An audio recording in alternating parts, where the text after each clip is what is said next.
This is the History of Algeria podcast. Each week on Mondays, we'll be updating new information about the history of Algeria.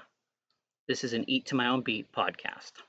Today, we're diving into the First Punic War, the clash that transformed Rome from a regional power into a naval superpower, revolutionized ancient warfare, and changed the Mediterranean forever. And what's fascinating is that this wasn't just any war, it was the longest continuous conflict of antiquity, lasting 23 years from 264 to 241 BC.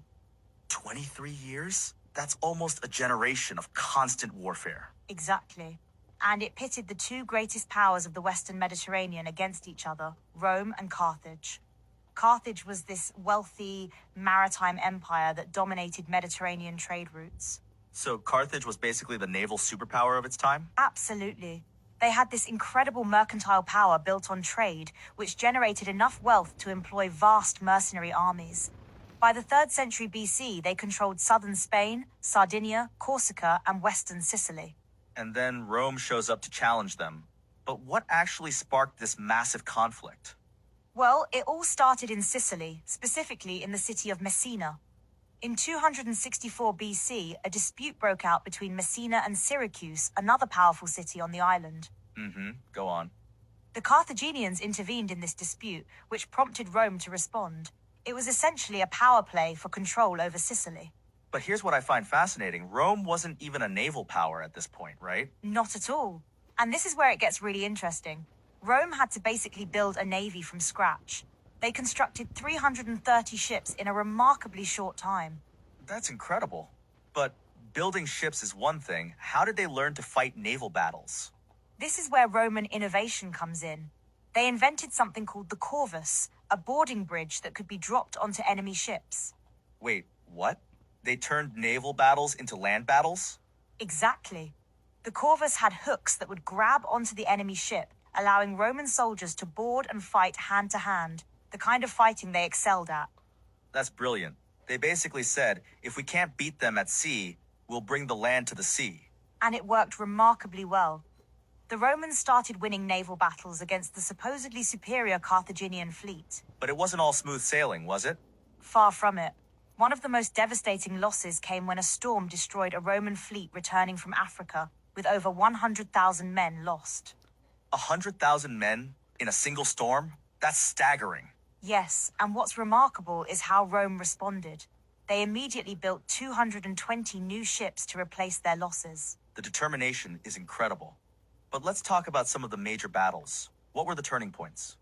One of the most significant was the Battle of Cape Ecnomus in 256 BC, possibly the largest naval battle in ancient history by number of combatants.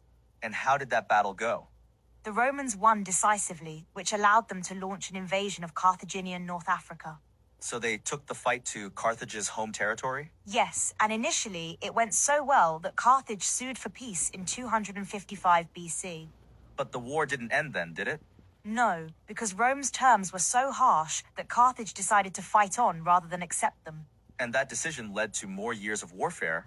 Yes, the war entered a phase where neither side could gain a decisive advantage. It became a war of attrition. How did they maintain the fight for so long? Both sides showed remarkable economic resilience. Carthage, in particular, managed to fund armies and build ships despite losing key territories. It's amazing how they could sustain such a long conflict. And the scale of the battles was unprecedented.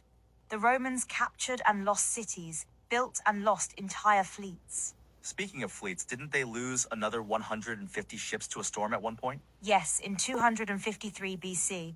The Mediterranean weather was often as dangerous as the enemy. Nature showing who's really in charge, huh? Exactly. But what's remarkable is how both sides kept rebuilding and fighting despite these devastating losses. So how did it finally end? By 241 BC, Rome had gradually occupied most of Sicily, and their fleet of 200 warships gave them undisputed control of the sea lanes. The student became the master, it seems. Indeed. Carthage finally surrendered, ceding Sicily and the Lipari Islands to Rome, plus agreeing to pay a substantial indemnity. What a transformation. Rome went from having no navy to controlling the Mediterranean. And it fundamentally changed the balance of power in the ancient world. Rome emerged as the dominant naval power. But at what cost? The human toll must have been enormous. The losses were staggering. Just think about those 100,000 men lost in a single storm. That's equivalent to losing a major city's population. And yet they kept going? The determination shown by both sides was remarkable. Even after losing entire fleets, they would rebuild and return to battle. It really shows how warfare was changing, doesn't it? The scale, the technology, the resources involved. Absolutely. This war marked the beginning of Rome's transformation into a true Mediterranean superpower. And all because of a dispute in Sicily. Sometimes the biggest changes start from relatively small events. This local conflict escalated into a war that reshaped the ancient world. Did either side see it coming, do you think? Did they know this would turn into such an epic conflict? Probably not.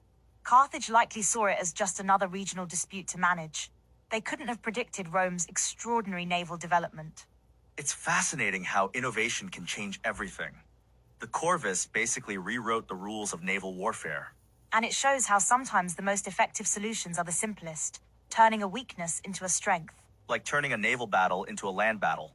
Exactly. Rome's success came from adapting their existing strengths to a new environment. And the impact lasted far beyond just this war, didn't it? The repercussions were enormous. This war set the stage for Rome's eventual domination of the entire Mediterranean region. And changed naval warfare forever. It showed that naval power wasn't just about traditional seamanship. Innovation and adaptation could level the playing field. A lesson that's probably still relevant today. Absolutely.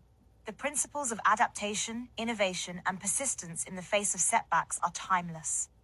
Well, that brings us to the end of today's episode of Co-Pilot Podcasts. From naval innovations to devastating storms, the First Punic War shows us how determination and adaptability can change the course of history. And remember, sometimes the biggest changes start with the smallest steps, or in this case, with a single boarding bridge. Thank you for listening to the History of Algeria podcast. Please check back every Monday at noon Pacific time for a new episode. Also available on YouTube and wherever you get your podcast. Check us out at www.eattomyownbeat.com.